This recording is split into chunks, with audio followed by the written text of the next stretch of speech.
मुंबई से सटे करजत जिले के एक आश्रम स्कूल में छोटे बच्चों के साथ बलात्कार मारपीट करने मामले में एक और चौंकाने वाला खुलासा हुआ है। बच्चों ने पुलिस को बताया है कि विदेशी नागरिक भी उनके आश्रम में आते थे, जिनके सामने उन्हें अश्लील कृत्य करने पर मजबूर किया जाता था।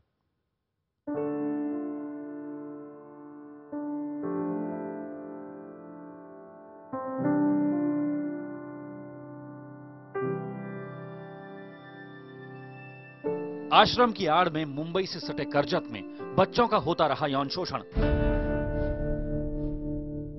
किसी को भनक तक नहीं लगी, लगती भी कैसे।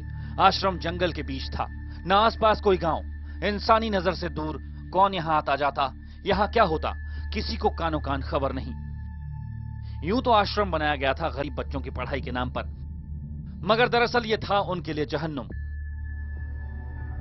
बच्चों की शिकायतों के मुताबिक आश्रम में उनका लगातार यौन शोषण किया जाता, एक दूसरे से संबंध बनाने पर मजबूर किया जाता, ऐसा न करने पर बुरी तरह पीटा जाता, उनका एमएमएस भी बनाया जाता। और यह सारा काम आश्रम के संस्थापक और आश्रम की केयरटेकर की निगरानी में होता था। आरोप है कि दोनों खुद भी बच्चों का यौन शोषण करते थे। मामला तब खुला जब एक बच्चे ने किसी तरह चाइल्ड हेल्पलाइन पर फोन किया और आश्रम की हकीकत बयां की। उनको ये कहा जाता कि तुम जो फिल्म में देखा है वैसा करो, और जब वैसे बच्चे करेंगे तो उनका वो शूटिंग किया जाता था। अब तक 5 बच्चों ने लिखित शिकायत दी है। हालांकि इनका कहना है कि सभी बच्चों का यौन शोषण किया जाता था। बच्चों की शिकायतों में एक और चौंकाने वाली बात सामने आई है। बच्चों के मुताबिक अक्सर विदेशी भी आश्रम में आते थे। आज बच्चों ने कहा है कि ये तो गेस्ट हमारे देश के बाहर के भी हो सकते हैं, क्योंकि कई बार गोरे गोरे लोग भी हमारे यहाँ पे आए हैं और उनके साथ भी हमारी तस्वीरें फोटो उनको दिखाई गई है, ऐसा बच्चों ने लिखित रूप से दिया है हमें। आश्रम में 5 से 14 साल के 32 बच्चे रहते थे।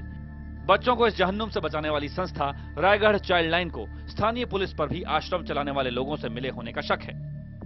आरोप है कि कई साल से यह आश्रम गैर कानूनी तरीके से चल रहा था, इसलिए उन्होंने केस की तफ्तीश क्राइम ब्रांच के हवाले करने को कहा है। केस दर्ज होने के बाद पुलिस ने आश्रम के संस्थापक और केयरटेकर को गिरफ्तार कर लिया है।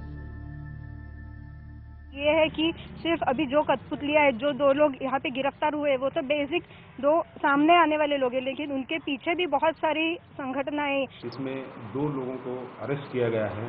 उसमें से एक का नाम है अजीत चंद्रकांत दाभोलकर और दूसरे का नाम है ललिता भगवान टोंडे। ऐसे 2 लोग गिरफ्तार उसमें किया है। इन्वेस्टिगेशन चालू है। उनका कस्टडी रिमांड जो है वो 5 तारीख तक मिला हुआ।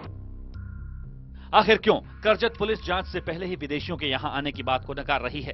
स्थानीय लोगों और सामाजिक संस्थाओं में पुलिस को लेकर काफी नाराजगी है और इसीलिए मांग हो रही है कि मामले की जांच स्थानीय पुलिस न करे। मुंबई से तकरीबन 120 किलोमीटर दूर करजत में हुई इस घटना ने सबको शर्मसार कर दिया है। इस मामले में लोकल पुलिस भी सवालों के घेरे में आ रही है। एनजीओ का कहना है कि जिस समय छापेमारी हुई थी उस समय आरोपी ने कुछ पुलिस वालों को पहचाना भी था। इसका मतलब साफ है कि लोकल पुलिस उस आश्रम में आती जाती रहती थी। इसलिए लोगों की मांग है कि इस मामले की जांच लोकल पुलिस के अलावा लोकल क्राइम ब्रांच को दे दी जाए। विवेक गुप्ता, करजत, IBN 7।